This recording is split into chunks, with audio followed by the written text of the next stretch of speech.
Hello guys, स्वागत है आपका सिटीजन जी चैनल पर। और आज आप देखने वाले हो फियर स्ट्रीट पार्ट 3 1666, जिसके साथ ये ट्रायलॉजी एंड हो जाएगी।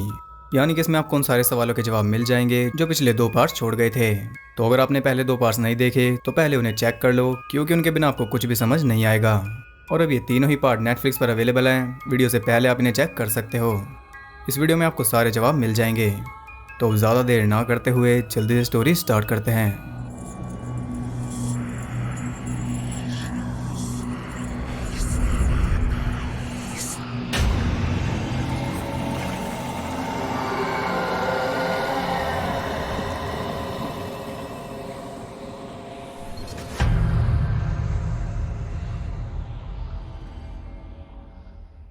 पार्ट 2 में डीना ने सैराफियर के हाथ को उसकी बॉडी से मिला दिया था, जिससे वो पास में पहुंच गई थी। और अब वो सैराफियर की आंखों से सब कुछ देखेगी। यानी कि ये डीना नहीं बल्कि सैराफियर है। और साल चल रहा है 1666, जब ना तो शेडी साइड था और ना ही सनीवेल, सिर्फ एक यूनियन था, एक सेटलमेंट। इस पार्ट में हम पुराने एक्टर्स को भी देखेंगे जिनके रोल्स अलग हैं। एक तरह से वो अपने कैरेक्टर्स के पूर्वजों का ही रोल प्ले कर रहे हैं। पहले हम देखते हैं सैराफियर के भाई हेनरी को, जो कि प्रेजेंट में जॉश है। सैरा के हाथ में एक चाकू और ढेर सारा खून है, जिसे देखकर लग रहा है कि वो किसी का मर्डर करके आई है, लेकिन असल में वो अपनी पिक की डिलीवरी में हेल्प कर रही है। हम उनके डैड जॉर्ज को भी देखते हैं। और प्रेजेंट में हम अब तक डीना और जॉर्ज के डैड को नहीं देख पाए। अब डीना एक पिगलेट को लेकर सोलोमन गुड के पास जा रही है, जो कि उसका होने वाला हस्बैंड है, और वो इस टाउन से बाहर अकेला रहता है। यहाँ हम बाकी फेमिलियर चेहरों को भी देख पाते हैं, जैसे कि डीना की बेस्ट फ्रेंड केट है लिजी, उनका फ्रेंड साइमन है आइजैक, जिगी बर्मन है कॉन्स्टेंस, और उसकी बहन सिंडी है एबिगेल। डीना की लवर सैम है ना मिलर, और ये दोनों अब भी लवर हैं।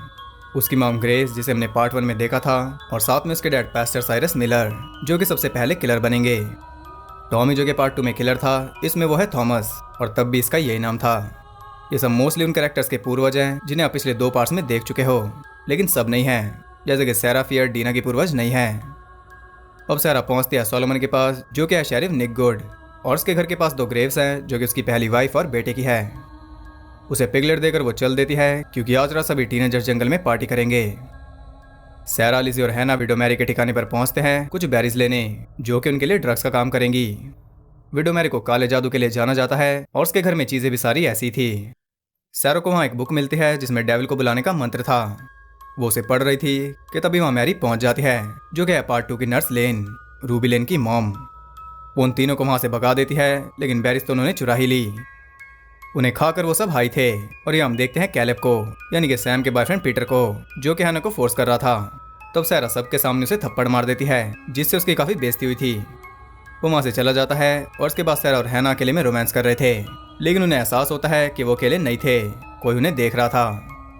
वो दोनों वहां से भाग जाते हैं, और हैना तो काफी डर चुकी थी, क्योंकि ये सबकी नजरों में पाप है और इसकी सजा फांसी है।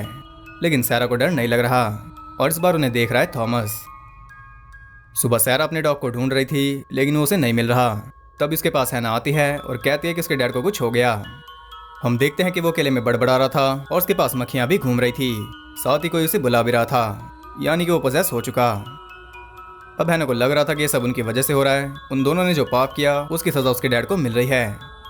सैरा उसे समझा रही थी कि तभी उसकी माँ वापस घर आ जाती है, और वो काफी गुस्से में थी, क्योंकि थॉमस ने सबको उन दोनों के बारे में बता दिया। वो सैरा को घर के बाहर फेंक देती है, और हर कोई उसे ही देख रहा था। घर जाकर वो देखती है कि उसके डैड को भी सब पता चल गया, और अब वो उससे कोई बात नहीं करना चाहता। अब उनके घर में कुछ बहुत ही अजीब हो रहा था। खाने की हर एक चीज सड़ चुकी थी, और कल जिन पिगलेट्स का जन्म हुआ था, आज उन्हें उनकी माँ ने ही खा लिया। सैरा के पास कोई चॉइस नहीं थी, इसलिए वो उस माँ को भी मार देती है। बाहर जाने पर उसे पता चलता है कि सिर्फ उनके साथ ही नहीं, ये सबके साथ हो रहा है। उनके कुएं में से एक मरा हुआ डॉग निकलता है, जो कि सैरा का था। इसे ही वो ढूंढ रही थी। अब उस टाउन का खाना भी खराब हो गया, और पानी भी। उन सब का मानना है कि ये शैतान का काम है। डेविल उनकी जमीन पर आ चुका, किसी के पाप की वजह से। ये हम सोलोमन के भाई एलिजा को भी देखते हैं, जो कि प्रेजेंट में मेरे विल है और शेरिफ गुड का भाई है। दिन में सोलोमन सारा के घर आता है, और वो उसके लिए एक नाइफ कवर लाया था, जैसे वो उसके लिए पिगलेट ले गई थी। अब सैरा उसे सब कुछ बता देती है, और कहती है कि शायद रात को डेविल उन्हें छुप कर देख रहा था, तभी सब कुछ इतना बुरा हो रहा है। ये सब सुनकर सोलोमन को बुरा तो लगा था, लेकिन वो सैरा को समझा रहा था कि तभी उन्हें चीखें सुनाई देती हैं। वो जाकर देखते हैं कि पास्टर ने खुद को 12 बच्चों के साथ मीटिंग हाउस में बंद कर लिया। मीटिंग हाउस यानी कि पार्ट 2 का मैस हॉल। दरवाजा तोड़कर सोलोमन अंदर जाता है, और देखता है कि वहाँ ढेर सारी आंखें पड़ी थी, जो कि पास्टर और उन बच्चों की थी, जिनमें कॉन्स्टेंस भी शामिल है और हेनरी भी। अब जाकर हमें समझ आया कि पार्ट 2 में एलिस को बिना आंखों वाली डेड बॉडीज क्यों दिख रही थी। अब पेस्टर सैरा को भी मारने वाला था कि तभी सॉलोमन उसे ही मार देता है, और ऐसा कुछ इस टाउन में पहली बार हो रहा है। लोग इससे ज्यादा घबरा चुके थे। रात को वो सब मीटिंग करके डिसाइड करते हैं कि जो भी दोषी है उसे मारना होगा, तभी जाकर हालात सुधरेंगे। जबकि सॉलोमन कह रहा था कि पेस्टर ही कर्स था और वो मर गया, अब कोई जरूरत नहीं है किसी और को मारने की। लेकिन उसकी सुन कौन रहा था। इस मौके का पूरा फायदा उठाते हुए कैलेब अपनी बेइज्जती का बदला लेता है। वो कहता है कि उसने हैना और सैरा को डेविल के साथ सोते हुए देखा था। वो दोनों विच हैं। आप सोच रहे होंगे कि इसकी बात पर कौन यकीन करेगा, लेकिन इसकी बात पर पूरे टाउन ने यकीन कर लिया। और जैसे इसने झूठ बोला, वैसे ये पूरा टाउन कह रहा है कि उन्होंने भी उन दोनों को डेविल के साथ देखा था। तो यहाँ जजमेंट हो गई। वो सब हैना और सैरा के पीछे पड़ जाते हैं, और हैना तो पकड़ी भी गई। अब बची है सैरा। कल सुबह इन दोनों को फांसी दी जाएगी, इसलिए सभी मिलकर सैरा को ढूंढ रहे हैं। बचते हुए सैरा पहुंचती है हैना के पास, और उसकी हालत देखकर उसे दुख हो रहा था। हर कोई यही कह रहा है कि उन्होंने डेविल को बुलाया, उनके ऊपर जबरदस्ती ये टैग लगा दिया। इसलिए सैरा कहती है कि क्यों ना हम सच में ही डेविल को बुला लें। वो कहती है कि मैं डेविल के साथ एक डील करूंगी, फिर शायद हम बच जाएं, क्योंकि यहाँ तो हमारी कोई सुन नहीं रहा। अगर वो विच चाहते हैं तो उन्हें विच ही मिलेगी। वो सीधा जाती है विडो मैरी के पास, लेकिन वहां से वो बुक गायब थी। और सिर्फ इतना ही नहीं, किसी ने मैरी को भी मार डाला। यानी कि ये गेम कोई और ही खेल रहा है, और फंस गई बेचारी ये दोनों। यहाँ से वो सीधा जाती है सॉलोमन के पास, क्योंकि अब वही बचा है जो उसकी बात सुनेगा। वो उसे सब कुछ बता देती है कि किसी ने हमारे टाउन को ऑफर करके डेविल से डील की, तभी ये सब हो रहा है। अभी सॉलोमन को समझ भी नहीं पाया था कि तभी वहाँ कैलेब कुछ आदमियों को लेकर पहुंच जाता है सैरा को ढूंढने के लिए। वो जल्दी से एक रूम में छुप जाती है जहाँ पर बेसमेंट का दरवाजा था, और नीचे जाकर वो देखते हैं कि वहाँ ढेर सारा खाना भी था, जो कि सॉलोमन के पास कहाँ से आया कुछ पता नहीं। अब वहाँ पर एक रास्ता भी था जिसमें आगे बढ़ते हुए वो पहुंच जाते उसी विचिस मार्क तक जिसे हमने पार्ट 2 में देखा था। वहाँ पर एक बकरे का सर पड़ा था, और वो मार्क खून से भरा पड़ा है। साथ ही वो बुक भी वहीं पर थी। यानी कि इस सब के पीछे सॉलोमन का ही हाथ है। उसी ने डेविल से डील की। लेकिन क्यों? क्योंकि उस रात जो हैना और सैरा को छुप कर देख रहा था वो सॉलोमन ही था। उसे काफी गुस्सा आया, इसलिए मैरी को मारकर उसने वो बुक चुराई, और फिर यहाँ पर उसने डेविल से डील की। और पहली सोल उसने ऑफर की पेस्टर की, जिसके बदले में उसे ढेर सारा खाना मिला, जो भी हमने देखा ही था। वो कहता है कि सिर्फ एक सोल के बदले में उसे इतना कुछ मिल गया, जो सालों की मेहनत के बाद भी नहीं मिल पाया था। तब सैरा उसे कहती है कि एक नहीं बल्कि 13 सोल। पेस्टर ने 12 बच्चों को भी मारा है, जिसमें सैरा का भाई भी था।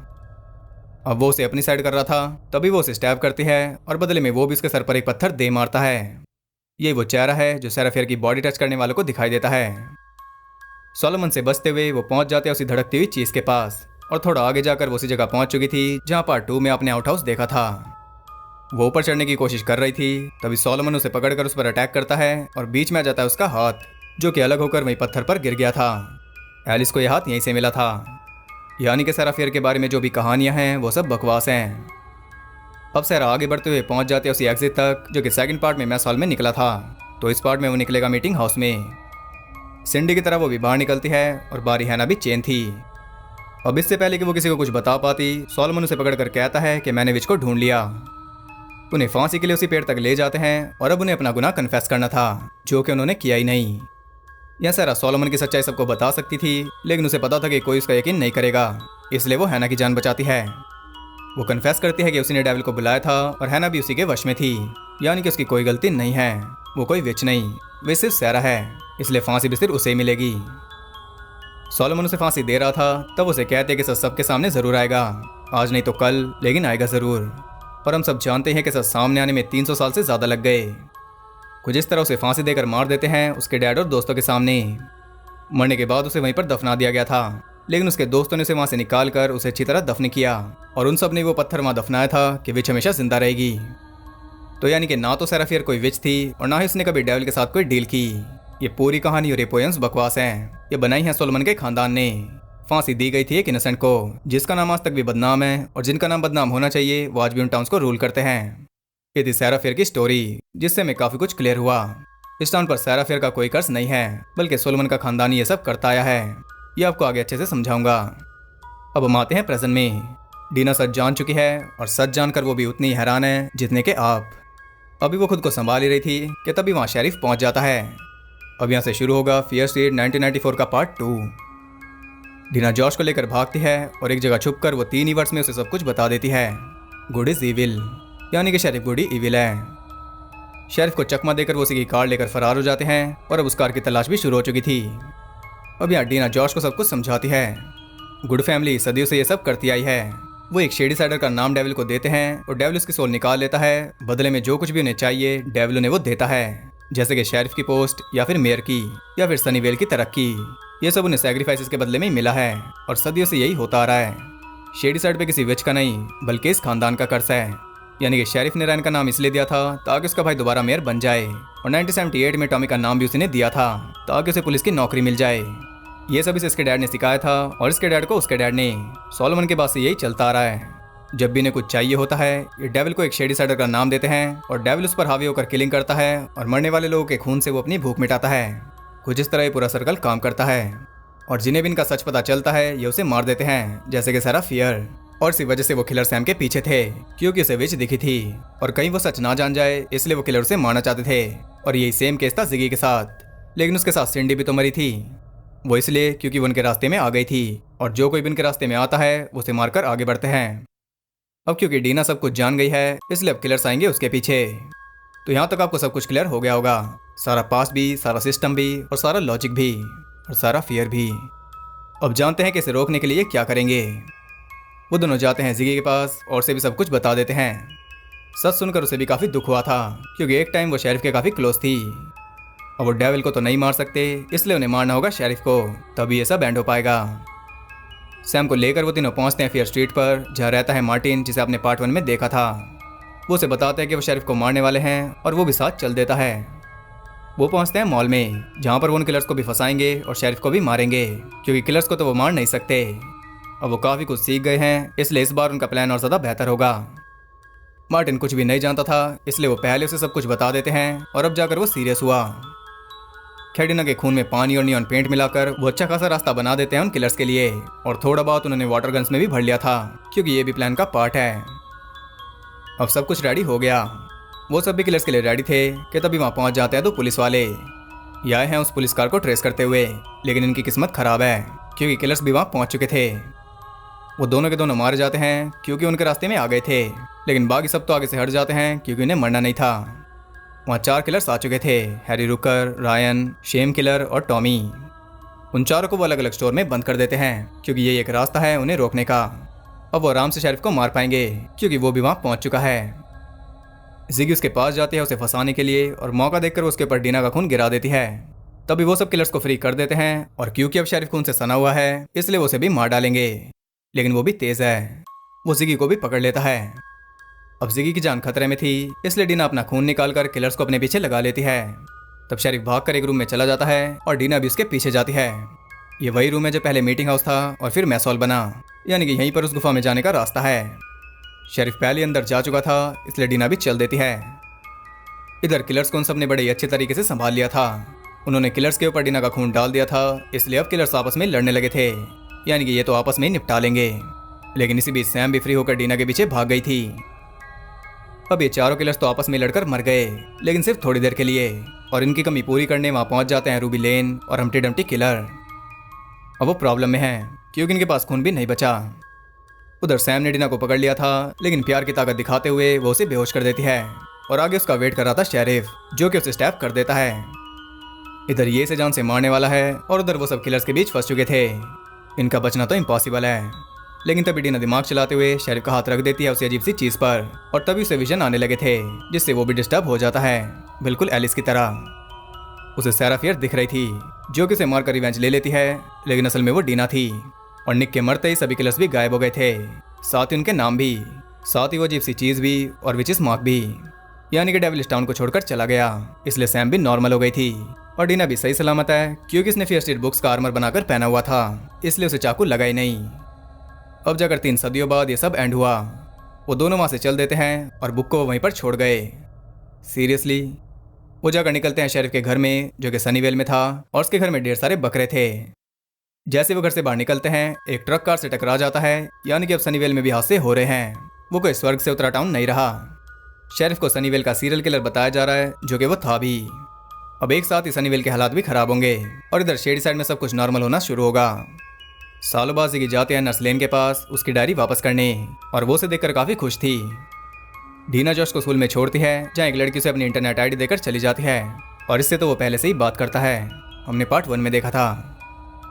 इधर डीना और सैम पहुंचते हैं सैरा फियर की ग्रेव पर और वो काफी थैंकफुल थे। सैम भी काफी थैंकफुल थी क्योंकि अगर डीना ना होती तो वो कभी नहीं बच पाती और सैरा फियर भी आज बहुत खुश होगी। इसी के साथ ये मूवी एंड हो जाती है। लेकिन आखिर में दिखाया जाता है कि वो बुक अभी भी वहीं पर है और कोई उसे चुरा कर ले जाता है, यानी कि फ्यूचर में और भी पार्ट्स आने के चांस हैं। तो ये पार्ट काफी ज्यादा अच्छा था, इसने हमें पूरी तरह सेटिस्फाई कर दिया। कुछ ऐसी उम्मीद सेकंड पार्ट से थी। खैर यहाँ पर ये ट्रायलॉजी एकदम परफेक्टली एंड हो गई, लेकिन इसका मतलब ये नहीं कि आगे नहीं बढ़ सकती। अभी निक का भाई विल भी जिंदा है, वो अपने खानदान की परंपरा को आगे बढ़ा सकता है, या फिर कोई और भी, क्या पता वो शीला हो या फिर सैम की मॉम। आगे काफी स्कोप है। अगर रिस्पॉन्स अच्छा मिला तो नेटफ्लिक्स तो पैसे लगाने से पीछे नहीं हटता। इनमें काफी अच्छी तरह स्टोरी को दिखाया गया और ट्विस्ट वगैरह भी सब कुछ बहुत सही थे। ये काफी अच्छी मूवीज हैं जो कि वीकली रिलीज हुई, इसलिए ऑडियंस का इंटरेस्ट और ज्यादा बढ़ा। और अगर रैंक करना हो तो थर्ड पार्ट सबसे बेस्ट है और सेकंड पार्ट सबसे नीचे। इस पार्ट में हमें काफी कुछ पहले ही पता था कि कौन पहला किलर होगा और सैरा फियर को फांसी दी जाएगी, ये सब। फिर भी इसने हमें सरप्राइज कर ही दिया क्योंकि सिर्फ एक ट्विस्ट ने पार्ट 1 को देखने का भी पूरा नजरिया बदल दिया और पार्ट 2 का भी। अब अगर आप उन्हें दोबारा देखोगे तो वो आपको पहले जैसे तो नहीं लगने वाले। पार्ट 1 में जिस चेहरे पर आपको गुस्सा आ रहा था, पार्ट 3 में उसी सेम चेहरे पर आपको तरस आ रहा था। ऐसी पार्ट 1 में जिस शक्ल पर आपको भरोसा था, पार्ट 3 में वही शक्ल आपको गुस्सा दिला रही थी। और सेम ऐसा ही पार्ट 2 के साथ भी है। तो इस एक ट्विस्ट ने सारे एंगल्स बदल दिए और हमें ये प्रूव किया कि आधा सच पूरे झूठ से ज्यादा खतरनाक है। ये सच था कि सैरा फियर को फांसी दी गई थी, लेकिन वो आधा ही सच था और उसी को पकड़कर हम चल रहे थे। इसलिए हमें सैरा के लिए और ज्यादा बुरा लगा और यही ये मूवी चाहती थी कि पहले 2 पार्ट्स को हम स्टूपिड टीनेजर्स वाली स्लैशर समझकर देखें, जो कि हमने किया भी, और आखिर में ये मूवी हमें हिला दे। इसलिए एवरेज से ऊपर है और मैं तो बिल्कुल चाहूंगा कि इसे कंटिन्यू किया जाए। आप बताइए आपका क्या कहना है? क्या एस्ट्रोलॉजी में दम है?